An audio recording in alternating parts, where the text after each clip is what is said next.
Very good morning students.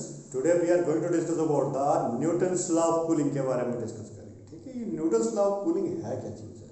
ठीक है, Newton ने कूलिंग के रिलेटेड एक लॉ दिया था। क्या लॉ दिया था उसने?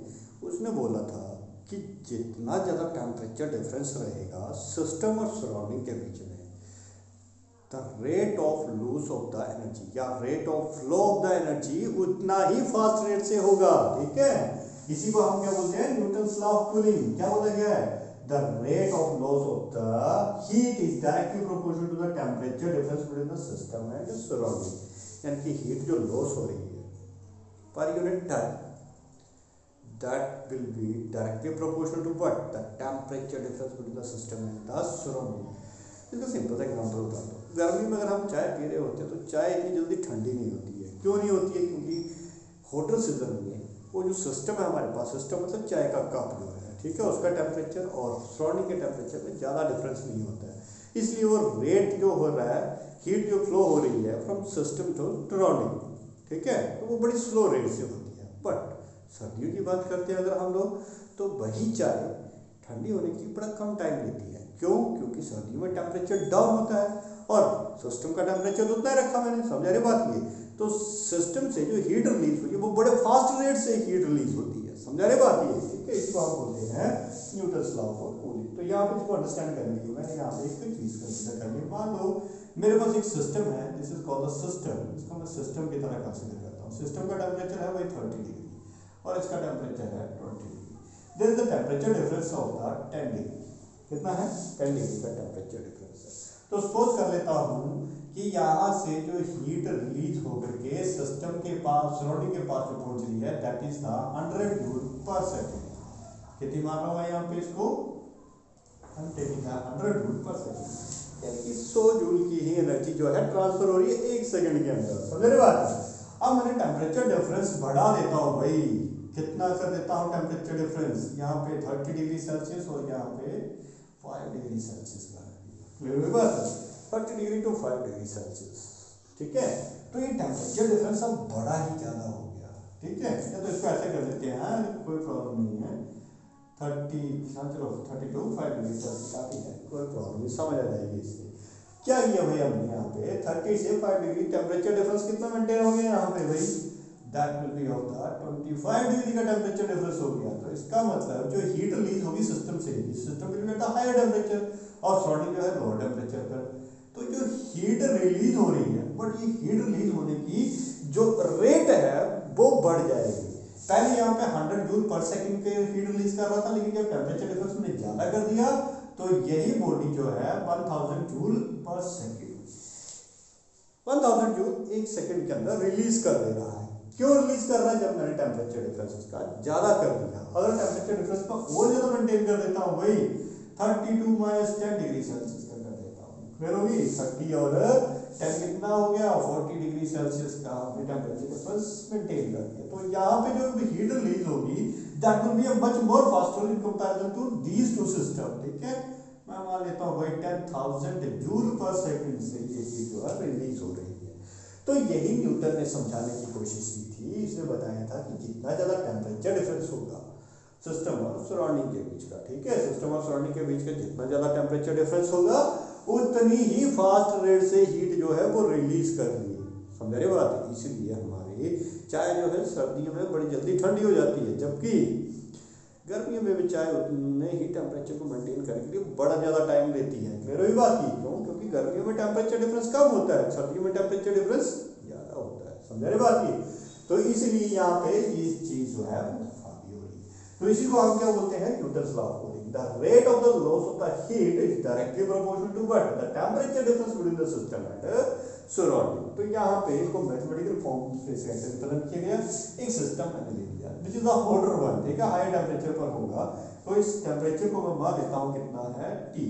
एंड सराउंडिंग, सराउंडिंग मतलब एनवायरनमेंट हमारा बाकी का जितना भी पोर्शन हो सराउंडिंग की तरह काम करता है। ठीक है, सराउंडिंग का टेम्परेचर ले लिया T नॉट। तो ये क्या करेगा? लगातार हीट रिलीज करेगा टुवर्ड्स द सराउंडिंग। ठीक है, थ्रू आउट ऑल द एक ही डायरेक्शन में करेगा, through the all the directions. Clear है बात? तो सिस्टम का टेम्परेचर T है और सराउंडिंग का टेम्परेचर T नॉट है। तो यहाँ पे मैं ऐसे लिखता हूँ the rate of losing the heat is directly proportional to the temperature difference between the system and surrounding. अरे दोनों के बीच का टेम्परेचर डिफरेंस कितना है भाई?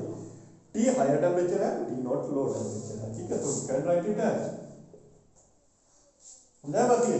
T क्या है? हायर टेम्परेचर, T नॉट क्या है? लो टेम्परेचर, तो हीट रिलीज होगी किसकी तरफ? टुवर्ड्स द सराउंडिंग, ठीक है? तो higher temperature minus of low temperature, दोनों के बीच का टेम्परेचर डिफरेंस कितना है? With the what negative sign. Negative sign is just to indicate that क्या the heat is releasing per minute time. heat जो है लॉस होती जा रही है यूनिट टाइम के अंदर, मेरी बात ये, ठीक है? so now we can solve this equation. we know that heat,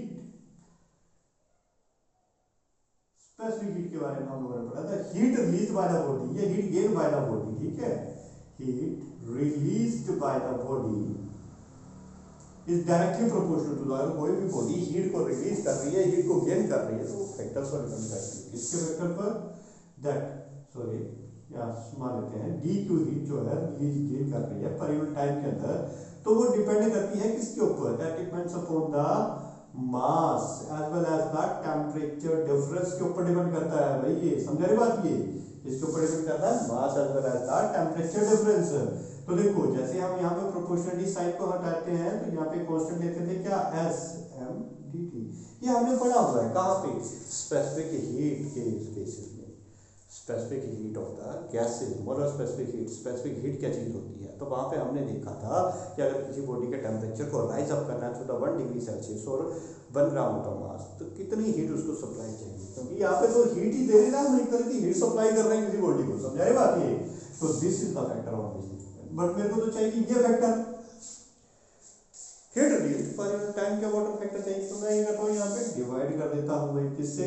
dividing on both side by, dividing both side by किससे?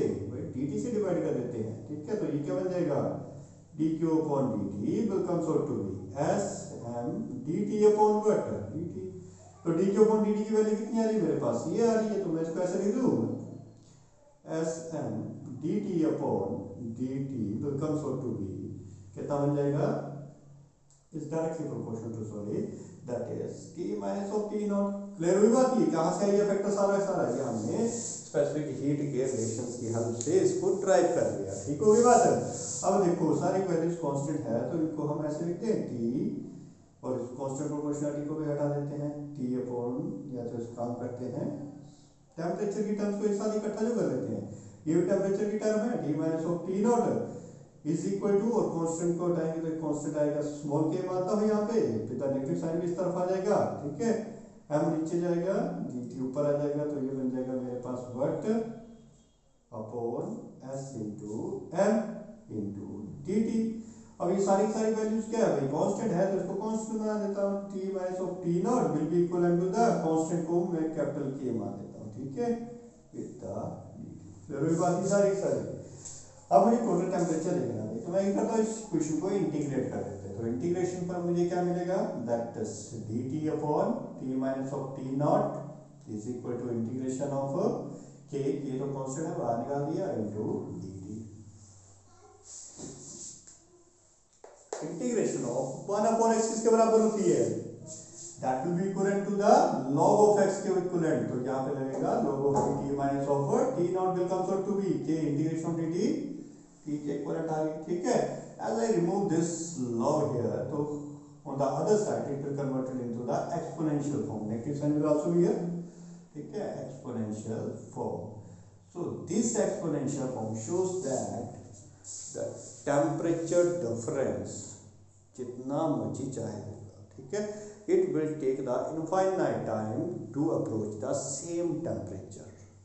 मेरे पास यहाँ पे बॉडी का टेम्परेचर कितना था? मान लो ये 30 है, 20 है, ये कभी भी इक्वलाइज नहीं होगा, समझ रहे बात? क्योंकि जितना ज़्यादा रेट जो है, जितना ज़्यादा यहाँ से मैंने हीट, देखो यहाँ पे थोड़ा अंडरस्टैंड करते हैं इसको, 30 डिग्री का और ये 20 डिग्री तक टेम्परेचर डिफरेंस कितना था भाई? 10 डिग्री का था, ठीक है? हीट रिलीज करेगा अपनी, यहाँ पे पहुंचेगी, हीट की का इसका टेम्परेचर हो जाएगा 25, टेम्परेचर डिफरेंस यहाँ पे क्या हो जाएगा? फिर से क्या हो जाएगा? टेम्परेचर डिफरेंस कम हो जाएगा, 25 30 में कितना टेम्परेचर रह जाएगा? 5 डिग्री का रह जाएगा. तो इस रेट और ज्यादा स्लो हो जाएगी. अब ये 50 जूल पर सेकंड के ऊपर थ्रू फेंकेंगे, हीट जो रिलीज करेगी वो किसके ऊपर डिपेंड कर रही थी, टेम्परेचर डिफरेंस के ऊपर। जितना कम टेम्परेचर डिफरेंस हो जाएगा तो भाई रेट ऑफ फ्लो भी तो कम ही हो जाएगा, ठीक है। और ज्यादा अगर टेम्परेचर डिफरेंस कम होता है, मान लो यहाँ पे 26 हो गया और यहाँ पे 4 डिग्री, तो इसकी रेट और ज्यादा कम हो जाएगी। मतलब ये रेट फ्लो होती रहेगी लेकिन खत्म कभी नहीं होगी। It will take the infinite time to approach the constant temperature, ठीक है। तो यहाँ पे मैं इसको शो कर देता हूँ ग्राफ को कैसे। ये है टेम्परेचर डिफरेंस की एक्सिस वाई एक्सिस, और की एक्स एक्सिस टाइम को रिप्रेजेंट करेगी। पहले टेम्परेचर डिफरेंस बढ़ा जा रहा था दो बॉडीज के बीच का, तो फिर धीरे धीरे कम होता गया, तो टाइम भी ये ज्यादा लेता गया, never approaches to the x axis को कभी भी टच नहीं करेगी। तो that means is taking the infinite time to maintain the equal temperature on the both system and the surroundings, ठीक है। So this is all about the Newton's law of cooling. इसका about है ये सारा कुछ न्यूटन्स लॉ ऑफ कूलिंग के। Clear हुई बात सभी को ये? Thank you all.